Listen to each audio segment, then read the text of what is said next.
Alhamdulillah nahmaduhu wa nasta'inuhu wa na'udzu billahi min shururi anfusina wa min sayyiati a'malina. Asyhadu an la ilaha illallah wahdahu la syarika lah wa asyhadu anna Muhammadan abduhu wa rasuluhu la nabiyya ba'dah.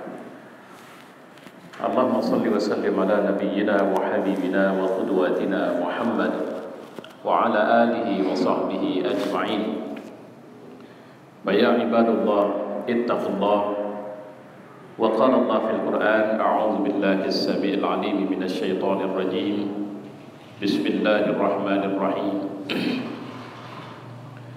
Ya ayyuhalladzina amanu may yartadda minkum 'an dinihi fasawfa ya'ti Allahu biqaumin yuhibbuhum wa yuhibbunahu adillatin 'alal mu'minina 'izzatin 'alal kafirin yujahiduna fi sabilillahi wa la yakhafuna lawmata la'im dzalika fadlullahi yu'tihi man yasha'u wallahu wasi'un 'alim.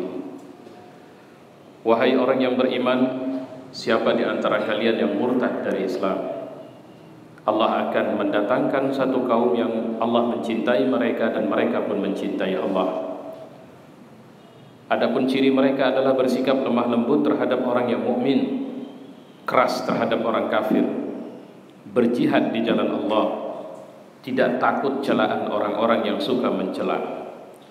Itulah karunia Allah yang diberikan kepada siapa yang dikehendakinya. Allah maha luas pemberiannya lagi maha mengetahui. Shadaqallah wa shadaqa rasuluh wa ba'du. Jamaah yang mulia, alhamdulillah pada kesempatan Jumat yang penuh berkah ini Allah memberi taufik, hidayah kepada kita semua, yang dengan izinnya itu kita bisa melaksanakan ibadah Jumat. Tidaklah kebaikan atau keberkahan ini kita ambil karena sebab kita sehat, karena di luar sana banyak orang yang jauh lebih sehat dari kita tapi tidak berangkat sholat Jumat. Kalau bicara ke lapangan waktu, masih banyak yang lebih lapang waktunya dari kita, tapi tak bergerak kakinya menuju masjid untuk melaksanakan salat Jumat. Itu yang saya sebut dengan istilah taufik. Taufik itu adalah di atas hidayah. Kalau sudah taufik diberikan Allah, tidak ada yang menghalangi kita untuk melakukan apa yang kemudian menjadi sebab datangnya taufik itu. Sama seperti kita mau tahajud tengah malam, hidayah sudah datang, alarm sudah dibuat, tapi tak terbangun. Kenapa? Tak dapat taufik. Taufik ada tidak ada, alarm terbangun, terdesak, muncul perasaan untuk kemudian menegakkan agama Allah. Inilah mudah-mudahan yang menjadi karunia dari Allah sama kita hari ini, sehingga saya sangat yakin bahwa tidak ada yang menyebabkan langkah kita kemari kecuali karena Allah Subhanahu wa taala. Jamaah yang mulia, usia umat Islam sudah hampir 1500 tahun. Dan ini adalah perjalanan paling sulit. Nyaris seluruh dunia Islam sedang dapat ujian. Nyaris seluruh. Bahkan saya bilang tidak nyaris, semua dunia Islam sedang dapat ujian. Di Timur Tengah kita melihat adanya gelombang upaya untuk merubah, apakah itu ideologi yang dianut oleh negara, seperti serangan Syiah ke beberapa negara dalam bentuk yang sangat halus secara politis. Mereka, Iran bisa saja mengatakan tidak terlibat, tapi terang-terangan mengirimkan pasukan, mengirimkan senjata, memberikan backup kepada pemberontak. Seperti di Syria, Iran itu memberikan backup. Lebanon dalam hal ini Hizbullah, walaupun itu haluannya Syiah, itu memberikan bantuan untuk membela pemerintah Taghut yang dipimpin oleh Bashir al-Assad untuk membantai rakyatnya sendiri. Di Irak kita melihat dominasi Syiah juga cukup luar biasa.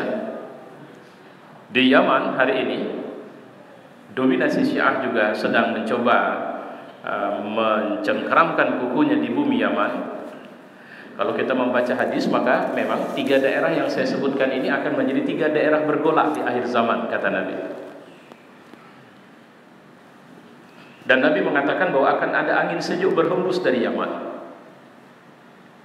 Dan sebagai alamatul qiyamah, angin sejuk ini malah ketika terhirup oleh umat mukmin, walau kana misqala zarratin, Walaupun imannya itu cuma sebesar zarrah, dia akan mati karena menghirup udara ini. Tapi itu masih akan beberapa dekade atau beberapa masa ke depan lagi lah. Yang paling dekat ini sebenarnya kalau saya melihat malhamah kubra, perang total. Nabi menyebut malhamah karena perang itu sangat-sangat sadis. Malhamah itu tempat ceceran daging. Jadi artinya orang yang terbunuh itu banyak nanti di sana. Dan itu disebutkan sentra utamanya adalah Irak, Syria atau Syam. Syam ini termasuk di dalamnya Palestina dan kemudian Yaman. Sementara daerah-daerah lain setengah mengalami masa cengkeraman dipimpin oleh pemimpin-pemimpin, kalau bahasa hadis, Malikan Jabariyah. Malikan Jabariyah itu artinya, kalau sekarang kita terjemahkan bebas, pemimpin-pemimpin diktator yang gak peduli hukum. Yang penting hukum adalah aku. Kalau bahasa, ada satu film Amerika itu, I am the law, akulah hukum itu. Jadi kalau mau mendefinisikan A, B, C, itu definisi yang paling afsah, itu definisiku. Sepintas kita lari ke Indonesia, ketika bicara radikalisme, definisi yang paling sahih dipakai sekarang menurut BNPT. Sehingga mengikut kepada definisi BNPT, maka sekitar 19 atau 22 situs Islam itu dia berangus sekarang. Sesuatu yang tidak pernah terjadi di era reformasi kecuali di pemerintahan yang sekarang ini. Nanti kita akan bicarakan ini insyaallah. Malikan Jabariyah, ciri indikasinya dia tidak peduli hukum Allah. Itu yang terjadi di Mesir. Jangan lupa bahwa Mesir telah membunuh tidak sedikit para hufaz Al-Quran. Mereka memenjarakan dan membunuh tidak sedikit ulama. Bahkan ribuan orang dia penjarakan, bukan orang-orang sesat, tapi orang-orang yang selama ini tunduk kepada Allah Subhanahu wa taala. Karena alasan stabilitas dan macam-macam. Nabi sallallahu alaihi wasallam pernah mengingatkan kepada kita pada zaman-zaman seperti ini, kita tidak boleh jauh-jauh dari Al-Quran. Tidak boleh jauh-jauh dari sunnah Nabi. Bahkan Nabi mengatakan, "Addu bin nawajid." Gigit itu dengan geraham. Kalau menggigit dengan gigi seri ditarik orang bisa lepas. Tapi kalau gigit dengan geraham itu artinya kuat, pegang. Kenapa? Karena nanti kalian akan menemukan orang yang paginya mukmin, sore dia kafir. Sore mukmin, pagi kafir. Kenapa? Beratnya mempertahankan iman di zaman ini. Apa contoh pagi mukmin sore kafir? Kalau bapak pegawai sebuah instansi, saya tak usah bilanglah pemerintah atau swasta. Bapak pagi tadi malam tahajud, menghabiskan waktu ba'da salat subuh menuju syuruk dengan ibadah. Bapak sudah menghabiskan baca Al-Quran 1 juz minimal pagi tadi. Kemudian berangkat kerja ke kantor. Di kantor bapak terpaksa harus melakukan satu tindakan untuk menyetujui rekomendasi peristiwa fiktif yang berbau korupsi misalnya. Akhirnya dengan alasan ketidakberdayaan, akhirnya dengan alasan ketidakmampuan, akhirnya dengan alasan tidak punya power, kita terpaksa korupsi, kita terpaksa riba, kita terpaksa menzalimi saudara kita sendiri. Itulah bentuk-bentuk kekufuran yang muncul dan kita merasa aman karena menganggap bahwa itu bahagian dari keterpaksaan. Dan ini merupakan hal yang lazim di akhir zaman. Alhamdulillah anak saya lepas sekolah, dia juara di sekolah. Kemudian dia kuliah, alhamdulillah kuliahnya bagus, IPK-nya bagus, summa cum laude 4 dari semester 1 sampai semester 8 dia 4 semua. Sekarang dia mau bekerja, masuk jadi pegawai negeri. Ternyata tetap ditodong dengan segepok, atau kalau tidak dengan segepok uang, maka ada enggak jaringan ke dalam? Bisa minta pelicin, bisa minta tolong. Bukankah ini bahagian dari riswah? Ar-rashi wal murtashi finnar. Orang yang menyuap dan menerima suap masuk neraka. Tapi apa yang kita bilang? Tak bisa, sudah zamannya seperti ini. Ya Allah, banyak-banyak kita istighfar kepada Allah. Kenapa? Karena kita terjebak pada prasangka bahwa kita tidak bisa keluar dari sini. Padahal di situasi zaman seperti ini Nabi mengatakan masih ada era di mana akan bangkit kekuatan Islam, di mana orang akan mencari Islam, di mana orang akan memilih Islam, dan di mana akan ada kepemimpinan Islam. Nabi mengatakan khalifahmu waktu itu, dia akan memimpin dalam masa paling ringkas 5 tahun atau dalam masa paling lama 7 tahun. Dan dalam masa kepemimpinannya tidak ada orang yang mau menerima zakat, karena semua orang sudah merasa mapan secara ekonomi. Jadi kalau menerima zakat dengan alasan miskin, afwan, saya sudah cukup mampu. Insya Allah masa itu akan muncul. Bahkan Nabi mengatakan bahwa ada 2 kota yang di bawah merupakan pusat kepemimpinan Kristen, itu akan takluk kepada Islam. Satu sudah. Yang satu adalah ibu kota Rum Timur, namanya Bizantium. Ibu kotanya namanya Konstantinopel, sekarang Istanbul. Saya pernah alhamdulillah ke sana dengan izin Allah, dan saya bertanya kepada guide, how many Muslim here in this town, in this city? Ada berapa banyak Muslim di sini? Dia bilang apa? 98% Muslim di sini. Itu negeri yang dulu adalah pusat pemerintahan Kristen. Loh, jadi satu lagi yang mana? Satu lagi adalah Vatikan. Coba, Vatikan sekarang masih menjadi pusat pemerintahan Katolik di Barat. Negeri itu, nubuatnya Nabi Sallallahu Alaihi Wasallam akan menjadi negeri Muslim, di mana akan sering dan biasa terdengar azan karena penduduknya adalah orang Muslim. Dan itu belum terjadi. Tapi menuju tegaknya sistem ini akan muncul masa-masa fitnah. Apa indikator masa fitnah? Munculnya ruwaibidah, kalau bahasa Nabi sallallahu alaihi wasallam. Wa mal ruwaibidah ya Rasulullah? Apa itu ruwaibidah ya Rasul? Nabi menjawab, orang yang enggak tahu tapi ngurusin urusan orang banyak.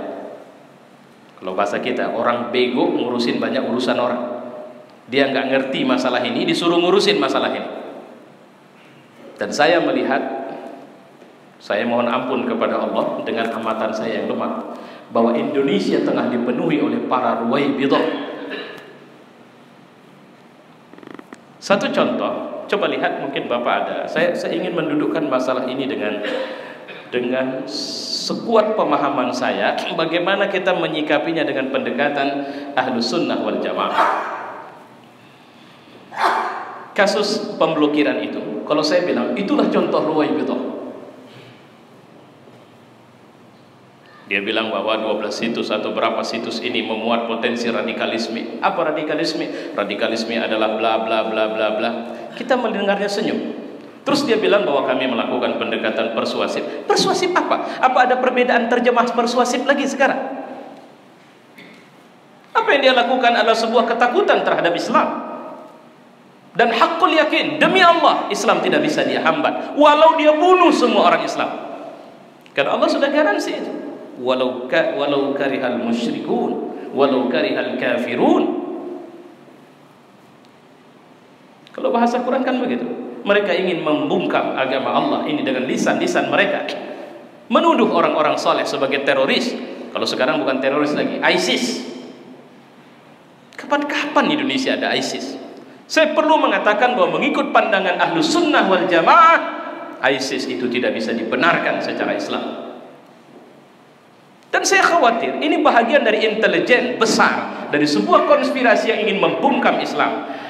Ustaz, jangan terlalu negative thinking lah, gak usah terlalu khawatir lah, kita relax saja, gak usah pakai teori konspirasi. Pak, kita gak pernah pakai teori konspirasi, tapi mereka yang pakai teori konspirasi itu. Ingat gak ketika ada buku yang ditulis oleh seorang penasehat Presiden Amerika, Samuel Huntington, Clash of Civilization, benturan peradaban. Dan dia mengatakan bahwa memang pada tahun-tahun awal abad ke-21 inilah akan terjadi benturan itu. Dan uniknya, dari sekian banyak peradaban yang dia sebutkan, hanya satu peradaban yang tidak dinisbahkan kepada teritori atau suku, tapi dinisbahkan kepada agama, itulah Islam.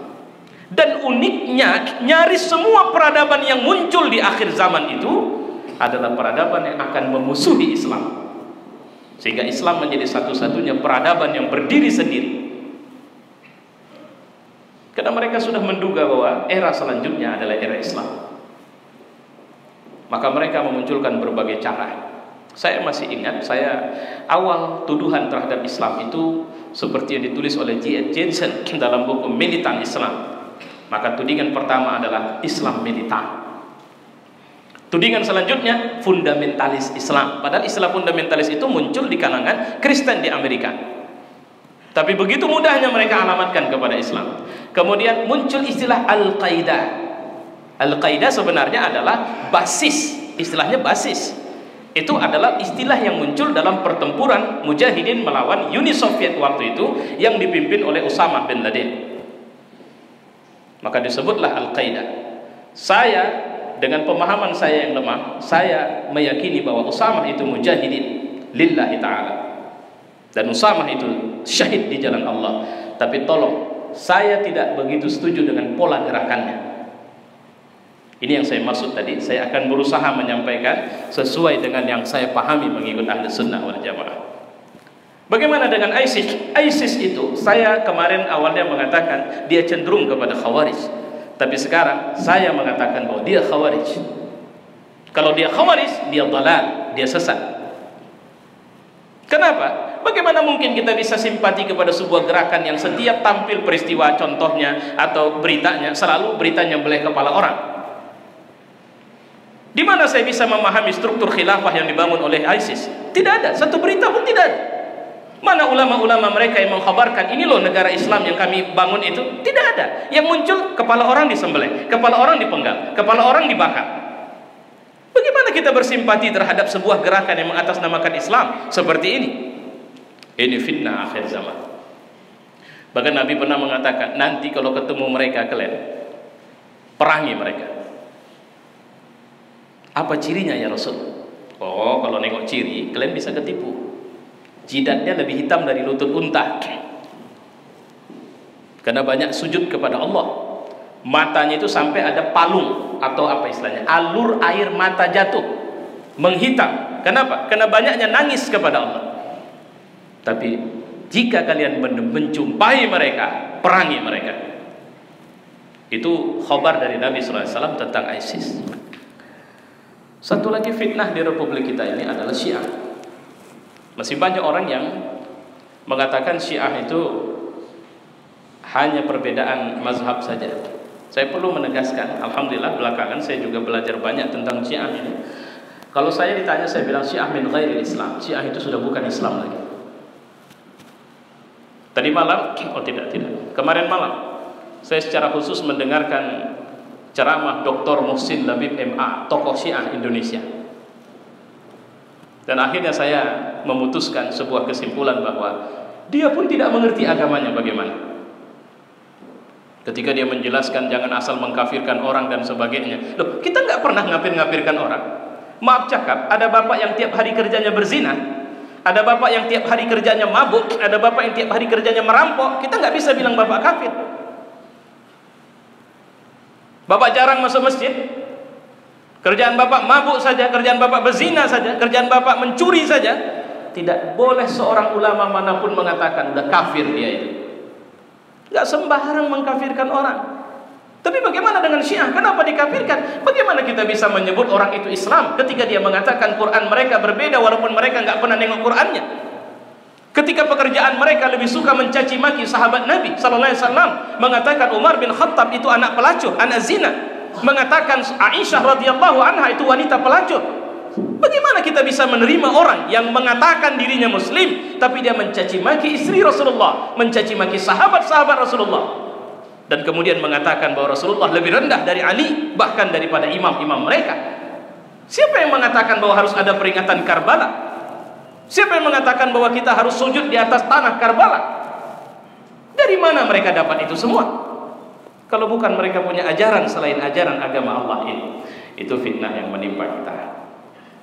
Yang terakhir, fitnah dari pemerintah kita. Saya lihat pemerintah kita ini kalau pemahaman agamanya dibuat secara utuh, ini kayak anak TK ya, baru belajar agama. Saya hanya mengatakan jangan marah sama orang yang lemah paham agamanya. Kalau saya secara khusus kemarin saya pergi umrah, saya doa ya Allah, tolong bantu Jokowi supaya bisa mengerti Islam. Kenapa? Banyak kali kebijakan pemerintahannya yang menyakiti kami umat Islam, dan kami ini rakyatnya, dan dia bahagian dari Islam itu. Saya tidak setuju Jokowi kafir, Jokowi nggak ada, nggak boleh kita ngomong begitu. Itu jelek-jelek, walaupun saya tak milih dia kemarin, itu presiden kita. Di luar negeri, kalau ada orang mencaci maki dia lambang negara kita, itu nggak boleh kita. Oh memang iya, aku tak setuju presiden kami itu. Tak ada. Itu harga diri negara itu sekarang. Nah kalau harga diri negara kita lemah, kita yang harus menguatkannya. Bagaimana cara menguatkannya? Dengan membangunkan nasihat. Jadi nggak boleh pakai marah-marah, sama seperti ada warung remang-remang, kita bakar, buat lagi itu. Makanya dulu Harun al-Rasyid pernah diceramahi oleh seorang ustadz dengan cara yang marah sekali. Apa kata Harun al-Rasyid? Dulu ada presiden yang jauh lebih kurang ajar dari aku. Terus ada ustadz yang jauh lebih baik dari kau. Tapi nggak kayak kau ini nasihatin aku. Siapa yang dia maksud presiden yang jauh lebih kurang ajar dari dia? Fir'aun. Siapa yang dimaksud dia ustadz yang lebih baik dari ustadz itu? Nabi Allah Musa alaihissalam. Karena memang Allah suruh, faqula lahu qawlan layyina. Bicaralah dengan mereka dengan bicara yang lembut, la'allahu yatazakkaru, supaya mereka bisa ingat, au yakhsha, atau mereka takut kepada aku, kata Allah. Jadi sekarang bagaimana cara mengingatkannya? Ini yang repot. Kita mau mengingatkan pakai Quran, kita juga tidak tahu Quran. Ini masalah kita. Fa'tabiru ya ulil absar.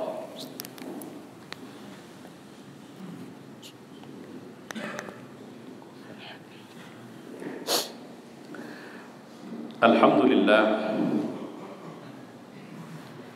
Wassalli wa sallimu ala nabiyyina wa habibina wa qudwatina Muhammad wa ala alihi wa sahbihi ajma'in. Fa ya ibadallah ittaqullah. وقال الله في القرآن أعوذ بالله السميع العليم من الشيطان الرجيم بسم الله الرحمن الرحيم ومن يتولى الله ورسوله والذين آمنوا فإن حزب الله هم الغالبون. Jadi siapa yang berpaling,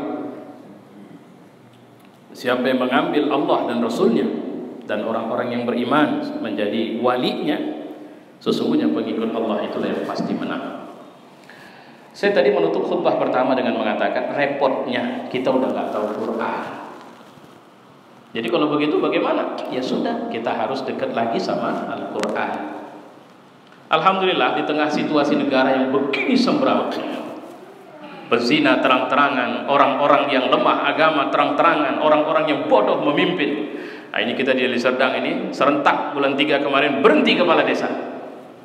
Saya mau bilang sama kita, bisa nggak kita pilih orang bertakwa untuk jadi kepala desa kita yang baru? Saya pikir kalau persoalan biaya, kalau kita sepakat satu desa misalnya, udah kau maju. Saya nggak ada duit, udah wirid-wirid nanti kami yang mobilisasi untuk mendukung. Kalau butuh spanduk, wirid yang akan naikkan spanduk. Tapi ingat, kau harus tegakkan hukum Allah. Payah Pak, orang sekarang payah di iya di awal, nanti belakangan mulah juga. Itulah susahnya mencari manusia amanah. Tapi kita harus terus mencari. Kalau susah kali cari dari luar, cari dari masjid. Kalau susah kali cari dari masjid, cari dari majelis ta'lim. Kalau susah dari majelis ta'lim, banyak di perwiritan. Saya pikir kita pun tidak mau pemimpin kita orang-orang buruk semuanya. Nanti kalau sudah, karena di negeri yang ini luar biasa Pak, Masya Allah, ternyata masih banyak anak-anak kecil yang sudah hafaz Quran. Saya membaca kisah yang cukup menarik sekali, seorang ayah yang tidak pernah peduli anaknya. Pada saat ketika anaknya itu harus tampil di sebuah acara, dia bilang sama ibunya, "Ibu, kami mau ada tampil acara, dan bisa nggak ayah ikut datang?" Ini kisah nyata ini, di Jakarta kasusnya. Si ibu bilang, "Ayah sibuk nak, tapi nanti coba ibu bilang ya." Dengan izin Allah ayahnya datang. Tidak pernah peduli anaknya. Ketika anak itu tampil, ditanya mau menampilkan apa nak? Mau menampilkan surat An-Naba. Kalau saya tidak khilaf surat An-Naba. Kenapa harus surat An-Naba? Karena guru saya mengatakan bahwa kalau seorang anak bisa menghafaz surat An-Naba dan menghadiahkan itu buat ayahnya, maka ayahnya akan dipakaikan mahkota di surga. Aku mau ayahku menggunakan mahkota itu di surga karena aku membaca dan menghadiahkan untuknya. Nangis orang tua itu dari belakang. Aku nggak pernah peduli, tapi ternyata kau peduli sama aku, wahai anak. Maka Kalau saya sederhana saja sekarang, desa kita ini ada berapa anak-anak yang hafiz Quran? Kalau tidak ada, nah ini saya tadi mendengar, masya Allah, masya Allah, masya Allah, jumlah tabung kita di masjid ini luar biasa. Ayo, nggak sulit untuk bisa menjadikan masjid kita sebagai madrasah tahfizul Quran. Ayo, tidak sulit untuk membayar hafiz-hafiz Quran untuk mengajari anak-anak kita. Walaupun ayah mereka tidak benar, walaupun ayah mereka belum mau ke masjid, bawa anaknya ke masjid dan jadikan mereka mutiara-mutiara umat ini dari masjid.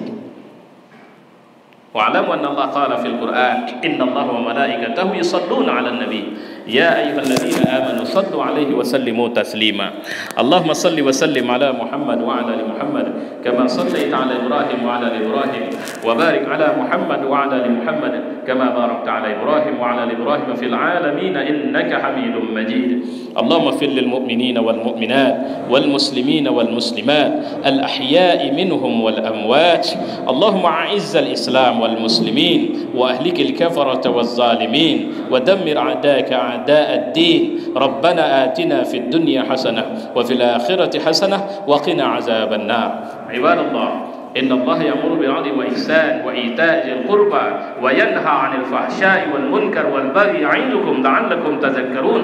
فاذكروا الله العظيم يذكركم واشكروه على نعمه يزدكم ولذكر الله أكبر.